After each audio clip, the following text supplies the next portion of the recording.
Diego Costa didn't fade away quietly. One season he was terrorizing Premier League defenses. The next, he was gone from the elite game. No farewell tour, no emotional goodbye, just silence. So what actually happened to Diego Costa? At his peak, Diego Costa was unlike almost any striker of his era. He wasn't elegant, he wasn't fluid. He didn't glide past defenders, he collided with them. Costa played football as confrontation. Every duel was personal. Every match was hostile. Managers didn't choose him for beauty. They chose him because he made opponents unravel. For a while, that made him unstoppable. Costa's identity was forged at Atlético Madrid. Under Diego Simeone, Atlético demanded suffering, and Costa thrived in it. He pressed defenders until they cracked. He drew fouls that shifted matches. He finished chances without mercy. In the 2013-14 season, Costa scored relentlessly as Atlético won La Liga, breaking the Barcelona-Real Madrid monopoly. That title changed everything. He wasn't just effective anymore, he was feared. Chelsea didn't sign Costa to charm fans, they signed him to dominate. From his first weeks in England, Costa imposed himself. Defenders backed off, referees hesitated. Chelsea won the league in 2015. They won it again in 2017. Costa scored goals that decided seasons. He bullied matches into submission. This was Diego Costa at full power, but the way he played demanded a price. At first, the decline didn't look like decline. There were still goals, still dominant performances. Then the gaps started appearing. One week, Costa would finish 90 minutes, bruised but victorious. The next, he wouldn't train at all. A strong performance was followed by a missed match. A decisive goal was followed by days on the treatment table. Momentum never stayed intact. Something had shifted. Costa's body stopped cooperating with his style. Back pain limited his ability to turn. Hamstring strains shortened his sprints. Muscle tightness forced substitutions he hated.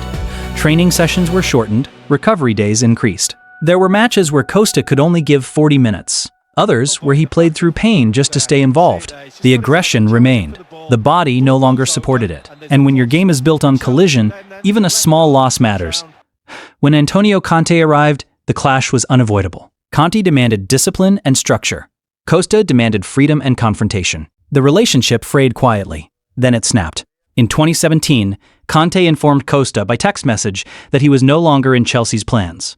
No meeting, no explanation, just a message. That moment didn't just end a relationship, it ended an era. Chelsea froze Costa out.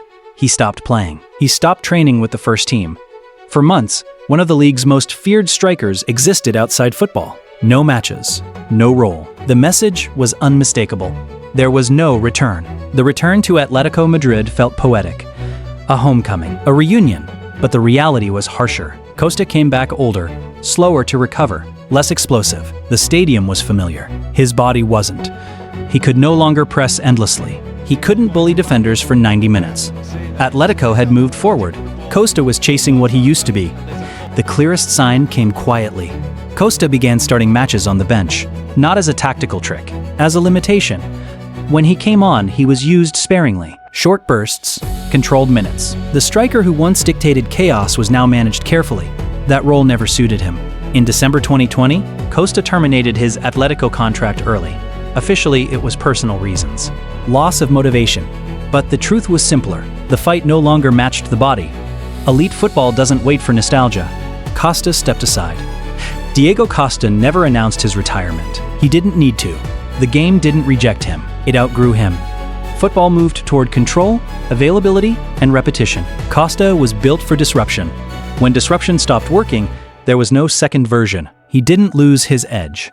The sport stopped rewarding it. And just like that, one of football's most feared strikers vanished. Not because he failed, but because the game no longer needed a fight. Thanks a lot for watching. If you liked this video, consider smashing the subscribe button. Also, right here is another video we believe you'll enjoy.